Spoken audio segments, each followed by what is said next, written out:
Hot Blog is reporting live from Continental Hotel, Lagos, for a media engagement on the Basic Healthcare Provision Fund from the Office of the Honorable Minister, Federal Ministry of Health, Abuja. Today, we will be looking at some critical programs on today's event. We'll be looking at the Basic Healthcare Provision Fund, which was established in 2014 by an amazing act, which is the National Health Act.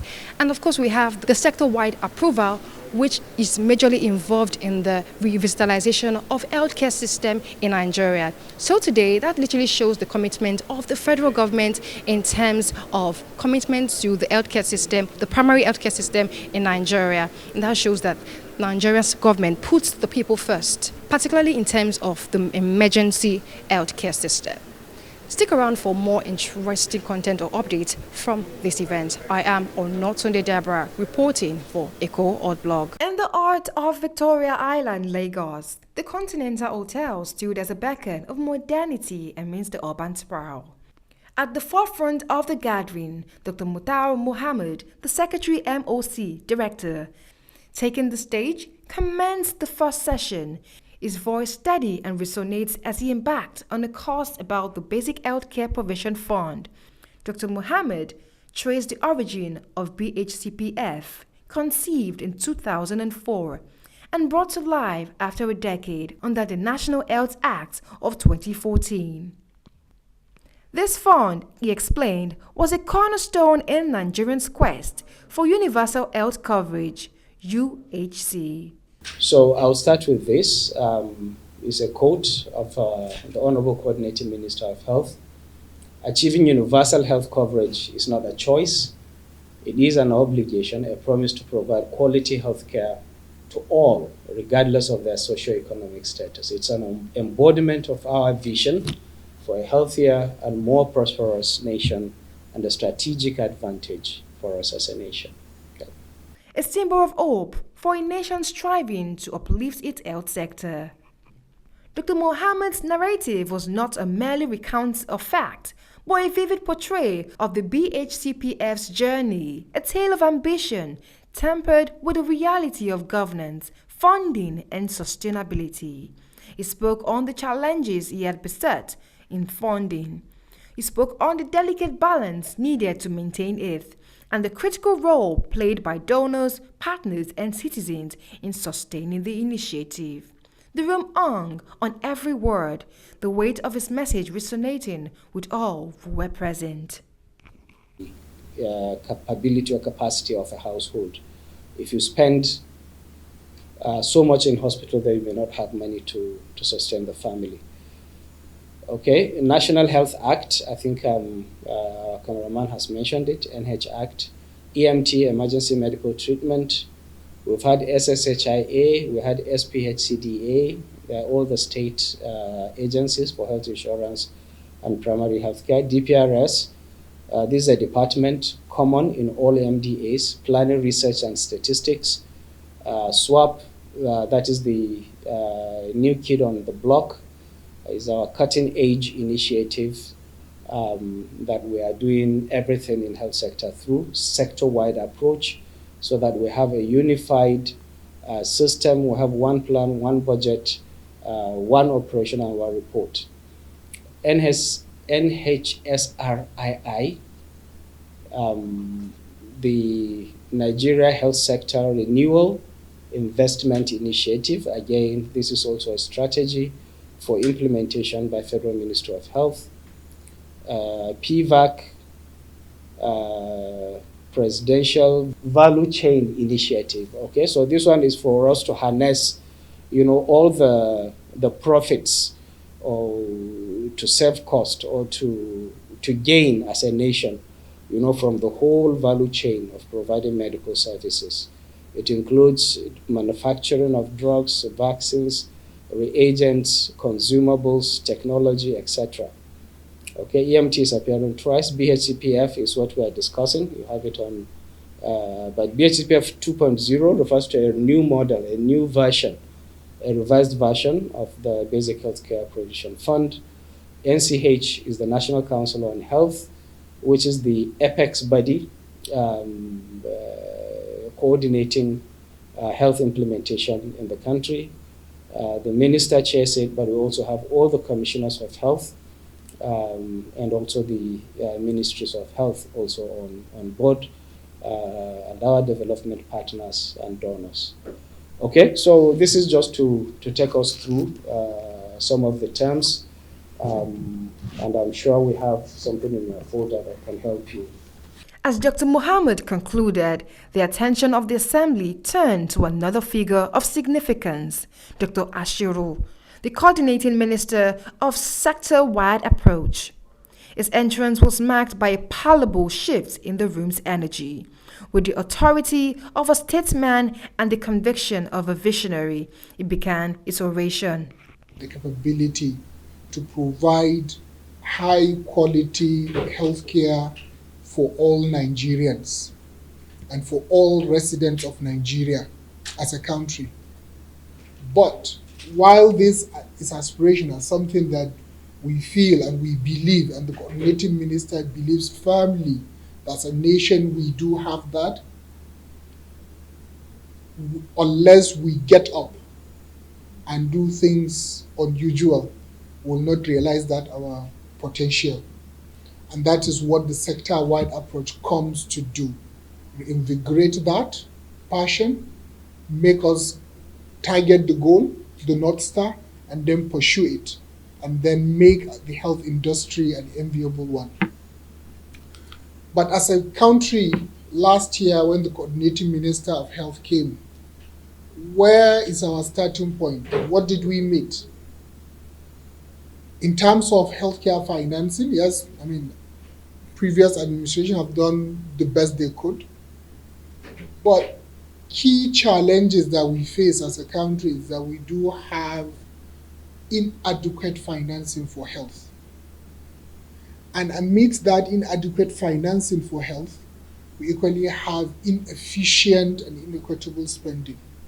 So much so that other countries that do have less financing for health, when you look at their health outcomes, they perform a little bit better than what we do. And what means is there are efficiency gains that we can have if we now change our attitude towards focusing on what matters and how best do we use the available resources while pushing to have more resources added into our health sector. Secondly, and especially colleagues from this part of the country know that the JAPA syndrome is real. And what has that translated? A lot of shortages in skilled healthcare workforce in the country. And as colleagues would remember, I think last week or the week before, His Excellency the President had signed the policy for health workforce migration, and that's to help address some of these issues. But the truth is, as we speak, with the quantity, the number of health workers force that we have in the country is suboptimal to be able to help us drive that change that we need. And so it means if we want to overcome this, we need to do things differently. And part of the different things is that policy that was assented to last week by His Excellency the President. Thirdly, while investments are coming, I mean, the key thing that you need to make rational decision and allocation of resources is data. In Nigeria, one of the major weaknesses that we have is our data point, and data collection is not comprehensive and it's not credible. And what does that yield? Everyone quotes data that best suit his or her interest to present his case. And so nobody cares, nobody agrees. We don't have one common source of truth as a nation. And that's equally a major challenge that will make us not to accelerate our progress. In health infrastructure, one of the weakest that we have, the National Primary Healthcare Development Agency, as will be presented later, had conducted a facility readiness assessment and identified that only about 21% of the primary healthcare facilities presently, the primary healthcare facilities operating the basic healthcare provision fund, only about 21% of them meet the minimum L level 2 readiness capacity. And this stems from either deliberate, successive non-investment in health infrastructure or poor management, planned preventive maintenance of equipments and what have you that are there. Our supply chain, quite fragmented. And what does that result into? Either high influx of substandard products into the country or commodities being too expensive to the end user at the receiving end. The mantle of health rests heavily upon our shoulders, Dr. Ashiru declared, his voice echoing the sentiment of past leaders who had sought to steer Nigeria's thought through its many challenges. He spoke not just as the present, but the future, where the sector-wide approach will be a key to transforming Nigeria's health sector. His words conjoined images of a nation where health sectors would operate in unison, where local production would meet the need of the people, and where self-sufficiency would become a reality. With each word, Dr. Ashiru painted the picture of 2027, a year he envisioned as the dawn of a new era in the Nigerian healthcare. He spoke of the Japa syndrome, the exodus of skilled professionals, and the urgent need for credible data collection. But above all, he emphasized on the importance of governance, accountability, and cross-functional activity in ensuring that Nigeria's health sector will rise to meet the challenges of the future. The day's proceedings continued with a discourse from Dr. Ogbe, a key figure in the realm of the healthcare funding. His words were marked by the precision of one who had navigated the complexity of Nigeria's financial landscape. He spoke of the distribution of 45% of the healthcare budget across 36 states, detailing the unique challenges that each region presented. Yet, despite these challenges, not just the National Primary Healthcare Development Agency, the NPHCD gateway starts from the Honorable Coordinating Minister of Health in terms of the MOC, Ministerial Oversight Committee, to the National Primary Healthcare Development Agency, through the implementing departments in the agency, to the state primary healthcare boards in all states of Nigeria and the FCT, right? And from there it involves the local government and involves the primary healthcare center itself. So for now, it's not all primary healthcare centers in Nigeria, but those that have been designated as BHCPF facilities that receive funding from the BHCPF funds to support their operations. You see the communities involved there in terms of working with the primary healthcare centers to manage their service delivery, because they too, when the money gets to the primary healthcare center, there's an account there that is operated by the primary healthcare center, and the community members are co-signatories through the ward development committee to that account. Then we now have introduced what we call the performance and financial management officers. That will be one per LGA to help us also be looking at what is going on with the funding and the actions at the primary healthcare center. So the whole of this is what actually makes up the NPHCD gateway. So the NPHCD gateway is not just NPHCD as an organization. So in terms of the gateway, the way it works in terms of fund flow and all of that, when we receive the 45% of the BHCPF, we now send money. This money is split across all states. So the way it is split across all states is really us looking at how many we are targeting, a minimum of at least one PHC per ward. And the wards we use are INEC political wards. A few states, about 5-6 states, have slight variation, Lagos being one of them, between the wards that the state operates for elections and the ones that are federally recognized. So Lagos has more wards than INEC.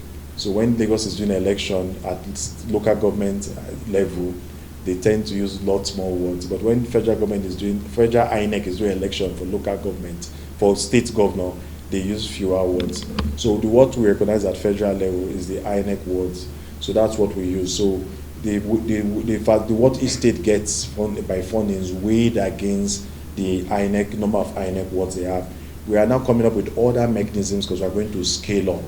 So everybody gets at least, the aim is that everybody gets at least one basic care provision fund supported facility per political ward. But the additional ones that will come will be based on what people need. Where is the population? What is the health burden? Where do they need the facility the most to make a difference? That will be the basis of getting additional ones once you have crossed this first one per ward, right? So that's what it is. Once you receive the funding from the BHCPF centrally, we send the money to the state primary health care boards based on the, divided based on the criteria I've mentioned. But some overhead money is kept at the national, which we use specifically to do the monitoring, supervision. And this, as we are planning to just increase it so that we can afford to pay the performance and management officers that are going to put in all the LGAs. So the state primary care board also gets some overhead, which they use with the local government health authority, which is like the Department of Primary Health Care at the local government level, to manage the process. And the rest money now goes to the primary health care center, what we call decentralized facility financing, and some of the money stays at state level for human resource for health. They use this money to sort of engage midwives, and now they'll be using it to also train people that are not midwives to be able to take safe deliveries, because we all know that we're having a dearth of health workers, particularly midwives, across the country. So in equivalent of this 45% you see here at the beginning, this 45%, 35% goes to the primary healthcare center as DFF. So 35% of the entire BHCPF goes to primary healthcare center as DFF, but it's not exactly 35% because there have been some overhead deductions. So it's a lesser percentage, but in principle, that is what it is. The 35%, the 45% is divided into 35 plus 10, 10 plus 35, 45. 35 goes directly to the primary healthcare center for what we call decentralized facility financing. I'll talk a bit more about that. Then 10% goes to support human resource, because human resource is a function of the state. So that we're supposed to recruit the doctors, the nurses, the midwives, and post them to the primary healthcare centers. But where there are gaps, that's the money they use to hire some people on a temporary basis and pay them a monthly allowances to work.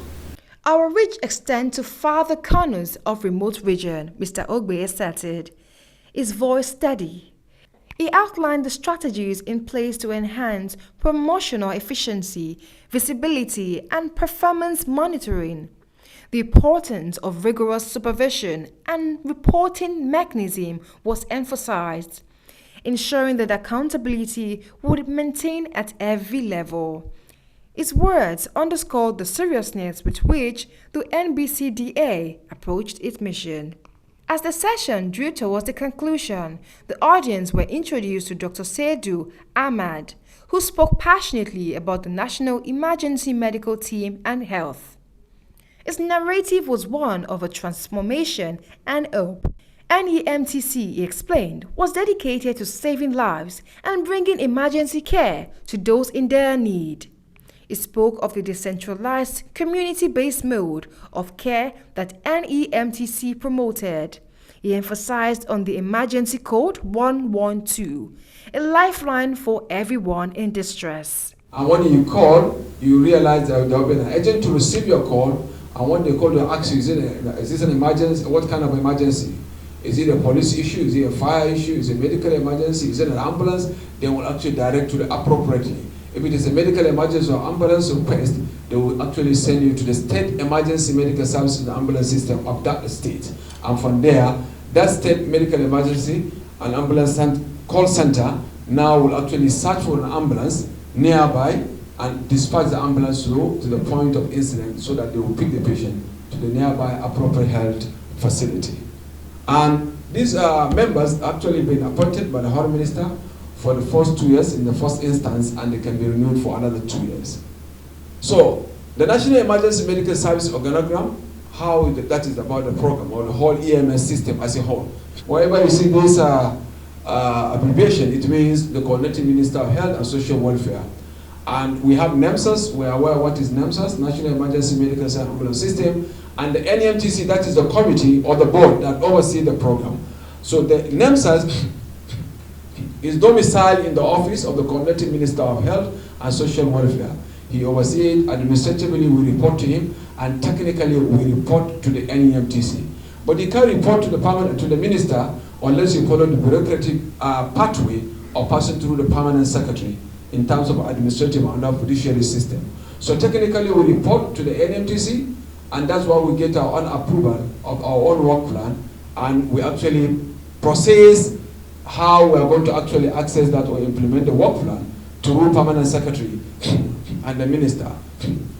So the NEMSES has two arms. It has medical emergency and non-emergency medical transport. What are the meanings? Let me quickly explain. When you say medical emergency, this is a real-time emergency. You have an emergency, you call 112, and an ambulance will be dispatched.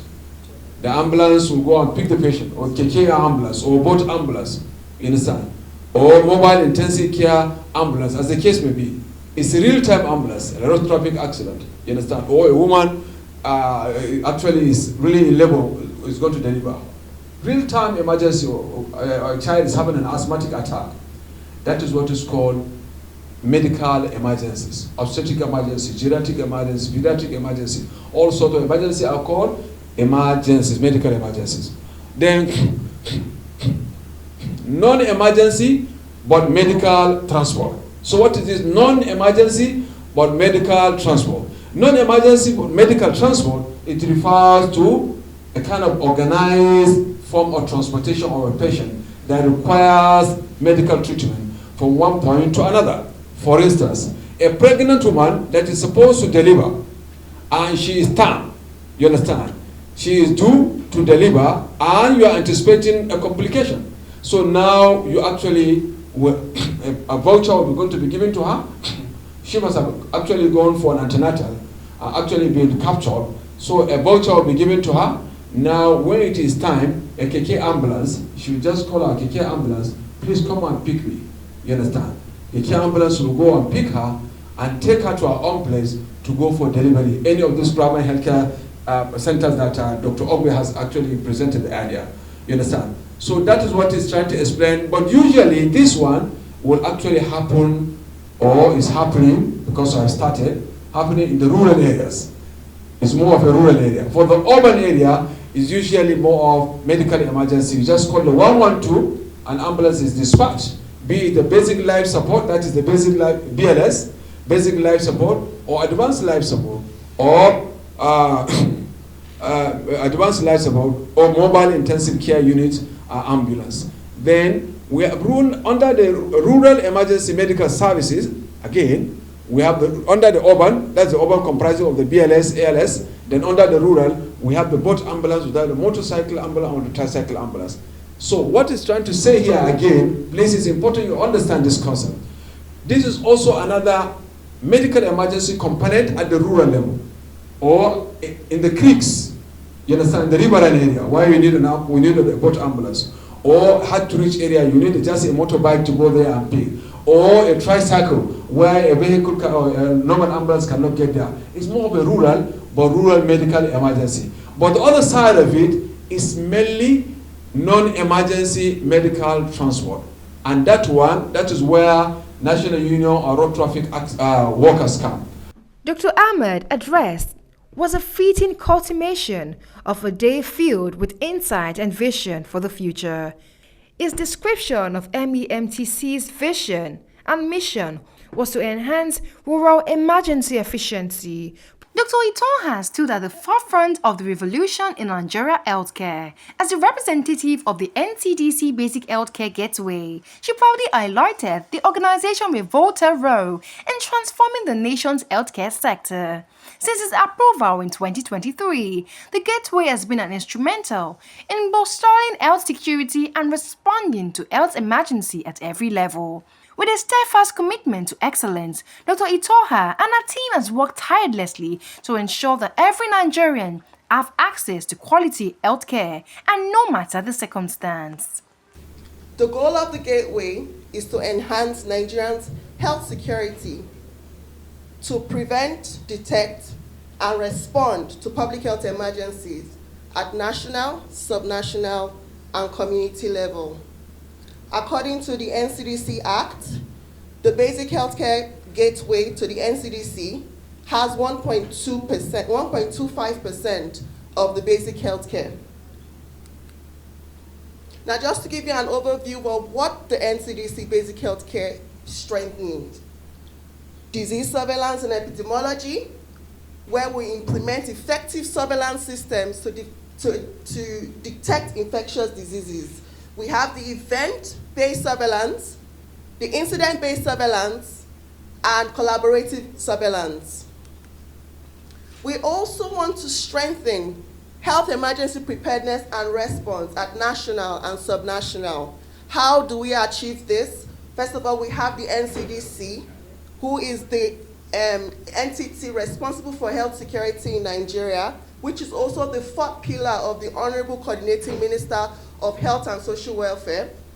And through the subnational level, each state has public health emergency operating centers, that is the PHEOCs.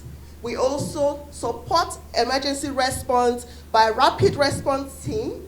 These teams are a collection of professionals with technical expertise to respond effectively to public health emergencies. We have warehousing and stockpiling as well as logistics. Now, this is the NCDC basic healthcare governance structure. From the MOC, which is the Basic Healthcare Ministerial Oversight Committee, where the DG NCDC is a member, as well as the NCDC Basic Healthcare Gateway. We have the NCDC Gateway, and then we have the State Oversight Committee, which is led by the State Commissioner of Health. In our reform, we've recommended that the directors of public health at the state level, the state PEDs, and the DSNOs should be part of the state CSOs. We also extend further down to the community, where we want to build the capacity of the disease surveillance notification officers, as well as engage CSOs. This is a list of what I mentioned in the previous diagrammatics to represent the information here. We also have the health security partners that will join the MOC to further strengthen the national health security. So now to go into the funding allocation, the NCDC basic healthcare is divided into two. We have the operations and the programmatic. Operations is for working for administrative level as well as to manage the basic healthcare NCDC gateway, which is 5% of the allocation to NCDC. The other 95% is for programmatic. Now the programmatic is further divided into two, where we have the Public Health Emergency Outbreak Response Fund, and we have the State Outbreak Response Investigation Fund. I will go a bit more into that as we go along. Up next was Mr. Olusokomi Agbola. The vice president of the National Health Insurance Authority revealed a remarkable milestone in the Nigerian healthcare landscape. As of 2024, a staggering 36 states plus the Federal Capital Territory has embraced the health insurance industry, revolutionizing the access to quality healthcare. Under his leadership, the NHIA has achieved unprecedented growth, with a significant increase in the participation facility from 7,800 in 2018 to 8,200 today. Moreover, a remarkable 1.9 million Nigerians are now a beneficiary of the insurance healthcare system in Nigeria, receiving vital coverage under the NHIS capitalization scheme. Mr. Agbola's vision for the universal healthcare coverage is rapid and becoming a reality. We disburse funds to states. Those are the state health insurance agencies, their criteria, and we disburse funds again to facility, which is primary health care and secondary health care. At the primary health care, it is based on capitation. At the secondary health care, it is based on fee for service. But what are the criteria for the state health insurance agency to benefit from this scheme? One, they need to set up their schemes backed up by law. That's one. They need to have commenced some form of health insurance implementation within the state as well. Two, they need to have basic ICT as well. Then they need to have functional relevant departments maybe operational departments, programs departments, finance department, HR department. So they must be set up by law, and they need to have all these requirements before accessing this care. That's on disbursement part. Accreditation. We need to accredit the facilities, both primary and secondary care facility. This is the function, and this is part of our operation at the NHIA gateway. Then again, enrollment. This is very, very important. Without enrolling the beneficiary, nobody will benefit from the BHCPF fund. So we do enrollment, and there are criteria as well for enrollment. The use of name, and we enroll the poorest of the poor. And that's the more reason their names are supposed to be on the National Social Register. So we mine data from the National Social Register through the State Health Insurance Agency to enroll this vulnerable group on the scheme. Then benefit package and referral. We define benefit package as well. We define benefit package for the PSC, which is the basic minimum package of healthcare services that across all the facilities within the country. And again, we define the benefit package for the secondary provider as well. So, and you can see I'm linking in with referral. Whatever you could not treat at the level of the PSC, you refer. So these are all the operations at the NHIA gateway. Then quality management system, we liaise with the NPCDA to do this as well. We look at the quality, not only enrolling people in the program, we need to look at the quality. Are you really providing quality care for the enrollees as well? Then we look at the provider payment mechanism. There are two provider payment mechanisms we're using for this program, which is capitation at the primary level and fee for service at the secondary level. Then, of course, monitoring and evaluation. We need to monitor and see how the program is going. Then, infraction and sanctions.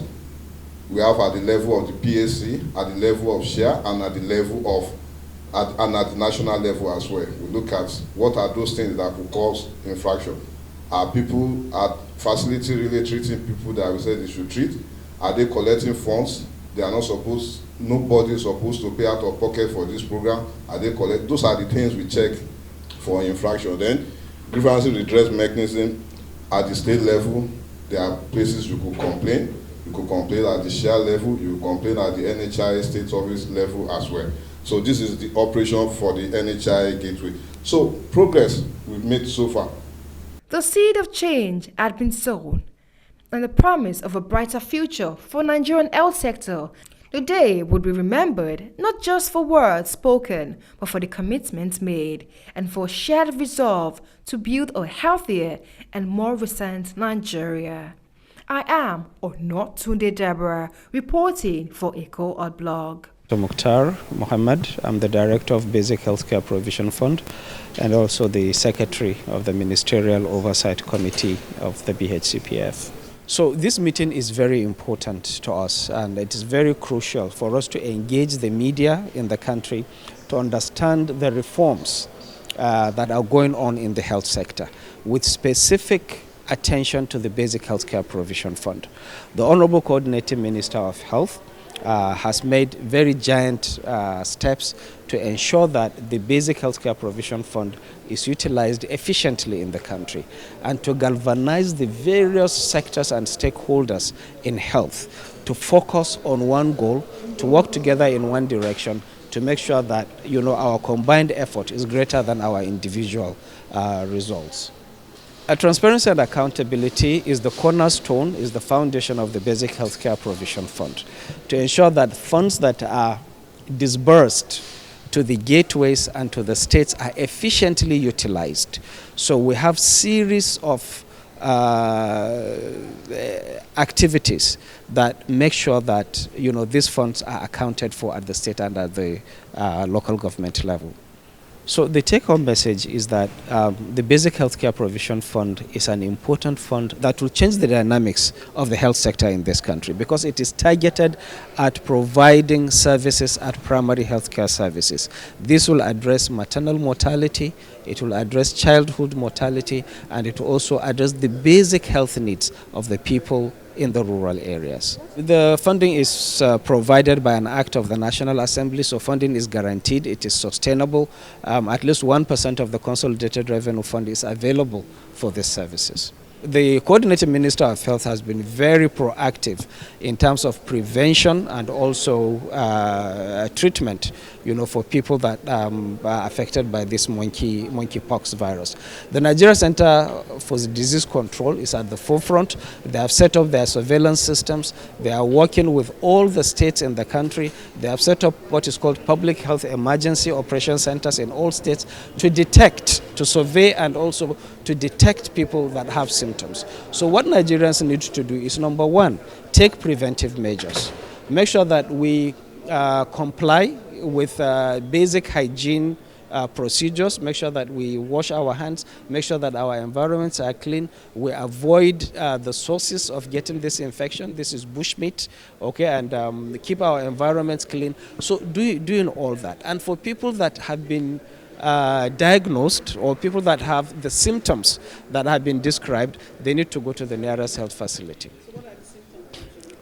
So the symptoms of monkeypox, they are not really specific, but there are non-specific symptoms and there are also specific symptoms.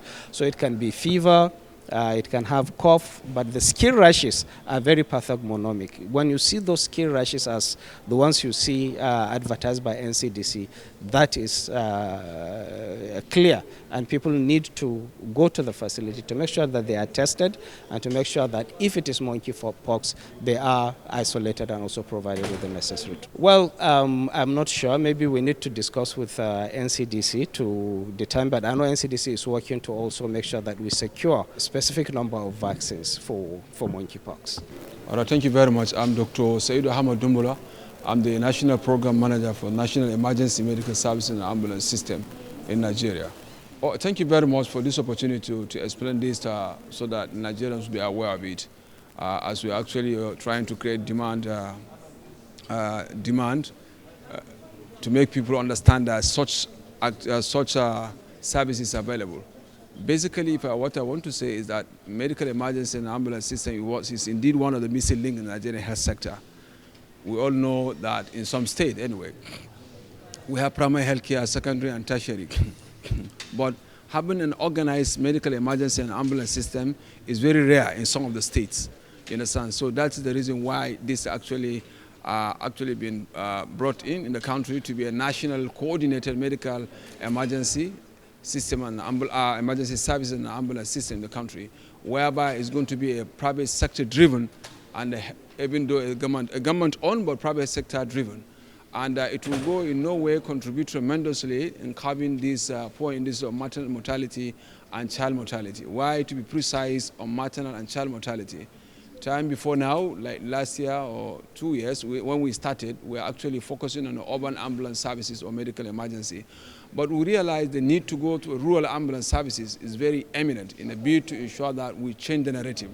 And that's the reason why we actually start introducing the rural emergency and maternal transport in the country, so that a pregnant woman in a village, in the ruralized part of the country, will be able to have an access to care. You understand? That the second delay that is actually attributing to the maternal mortality will actually be will have no place again. So that is basically why we're here, trying to actually make you, the media people, to understand and to make Nigeria understand, and also to make some other states to be more committed, because this is a fund that is coming from the statutory allocation, where 1% of the funds is given to Nigeria health sector, and certain fraction has been given to the medical emergency and ambulance system. So we encourage the states also, the state government. Most of the states have actually indicated interest, while others have not yet. And we are really determined and willing to collaborate with them to ensure that we deliver the expected deliverables in line with the National Health Sector Renewal Investment Initiative of Nigeria, so that indeed to save the lives of the poor and the vulnerables, especially the downtrodden, the rural parts of the country. Well, challenges, anything that is new comes with its own challenges, you understand? And anything that is a change is also come with a challenge. Change is never liked. One of the challenges is that, time before now, or rather previously, funds are usually disbursed to the state, and the actual state spend the money as they wish. Issues keep on cropping, emanating from here and there. Some are accounted, some are not unaccounted. So because of that, we actually come with a new innovation, fee for service. You render the services, we pay, you understand, unlike before.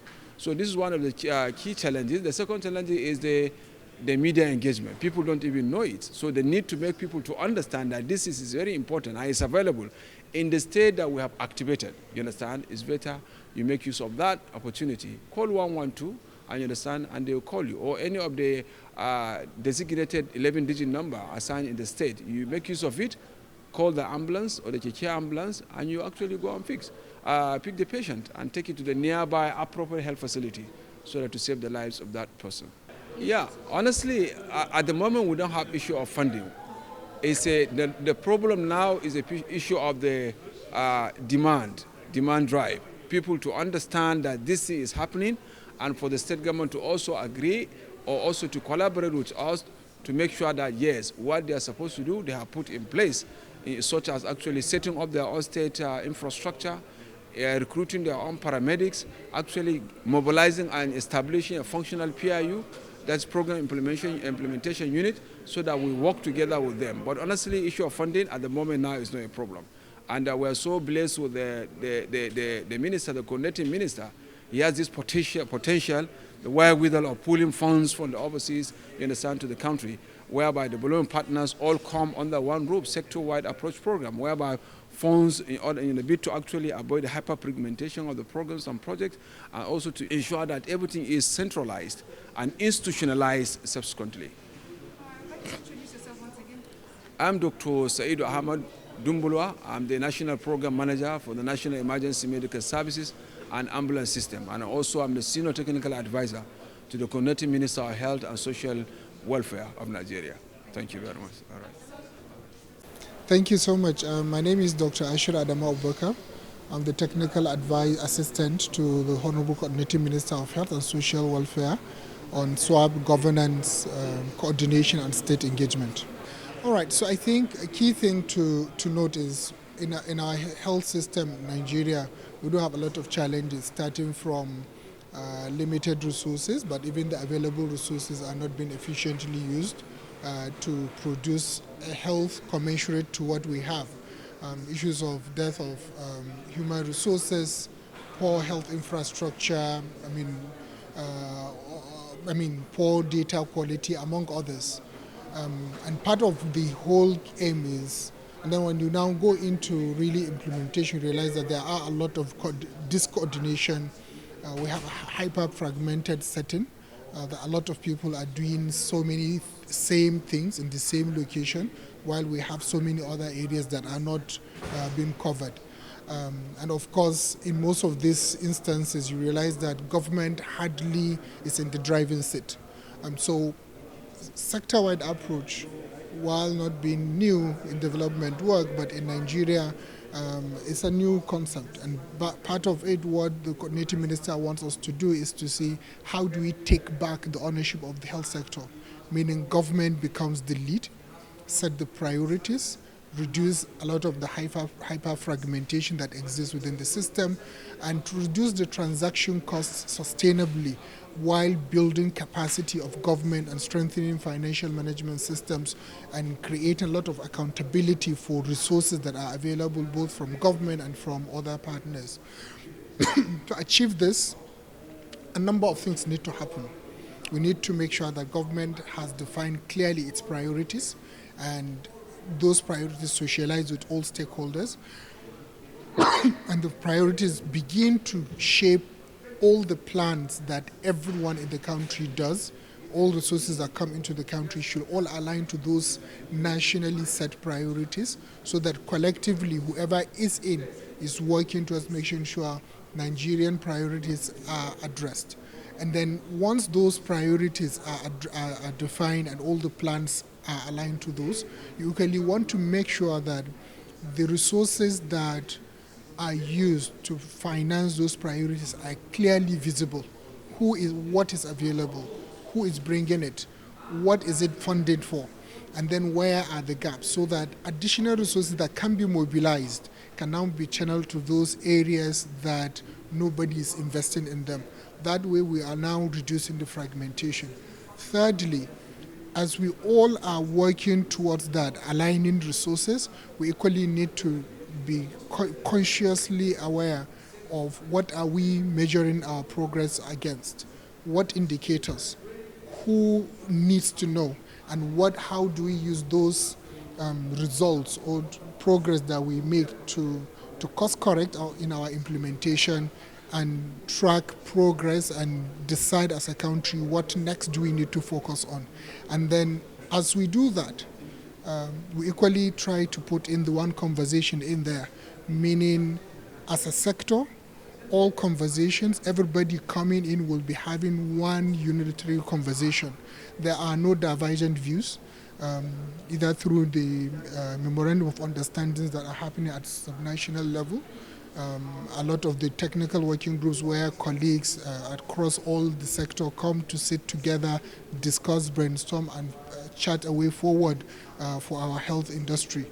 So with this 4 approach, we're hopeful that we will be able to reposition the health sector and to make sure that everybody is aligned on what do we want to achieve and how do we want to achieve it. Yeah, I mean, data had been a consistent issue.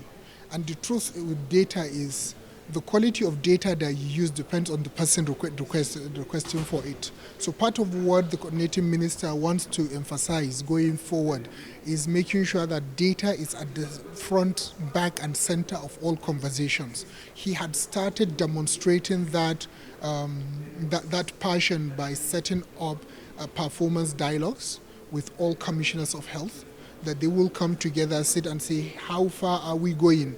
What are the issues? What are the challenges? What support do states need from the federal government? And we hope also these performance dialogues will be cascaded down to the state level, local government level, and facility level. And then to make sure that we improve the quality of the data so that whoever is quoting our data, we are all sure that this data is genuine, credible, and transferable. The coordinating minister has called for a one source of truth workshop, which stakeholders were brought together to identify within the health sector renewal investment initiative, what do we need to do? What are the key indicators that we want to track? And in those indicators, how do we define them? Where do we get the sources of the data so that there's no verticalization of this is my data and this is where I got it, but there is a uniform consensus within the system that data from this source is what we need and this is how we're going to use it for decision making. That, with the performance dialogue, will make sure that we are inching towards the North Star of having a revamped health system. What we really want to make sure is, for us, the success of this is to see that subnational levels key into this. Because at subnational level, that's where most of the challenges happen. Partners that come into the country go directly to the subnational levels and implement. So unless you have that alignment at that level, that will be a challenge. The second success factor for us is having robust leadership and political willingness from the actors in the health system. The truth is, if you want government leadership, then somebody has to demonstrate that leadership. At the center, the Honorable Coordinating Minister of Health and Social Welfare is leading that way, is providing that leadership. And what he really wants other stakeholders at subnational level to do is to be even more committed, even more passionate about this. And then thirdly, is as part of the health sector renewal investment initiative is to create a wave of change in terms of culture, attitude within the actors, program managers, middle level managers within the health system. Ultimately, the political actors might go, but the key actors, the career servants, public servants, are there to stay. If this initiative, they take it for good, then irrespective of who comes in or who goes, this will be sustained and the system will be stronger. Okay, my name is Dr. Sikiru Salahuddin. I'm the Director, Informal Sector Department of the National Health Insurance Authority, department that is saddled with coordinating the Basic Health Care Provision Fund. NHIA is a federal government agency that regulates, promotes, and integrates health insurance ecosystem in the country, or health insurance activities in the country. With regard to the Basic Healthcare Provision Fund, which has been a catalyst, something I would say have encouraged the establishment of health insurance agencies or ACTU across all the 36 states and FCT. So we have health insurance agencies in all the 36 states and FCT. We have programs or schemes that target the various segments of Nigeria with the rural community inclusive. My name is Zayanatu Abubakar Umar. I'm a technical assistant to the Coordinating Minister of Health and Social Welfare, and I'm also with the SWAP Coordinating Office. I lead the team for Human Resource and Health.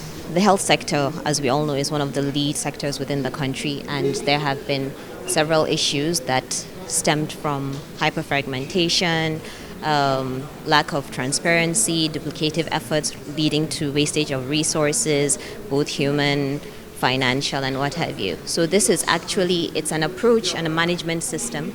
It's been in existence for long. It's not anything new.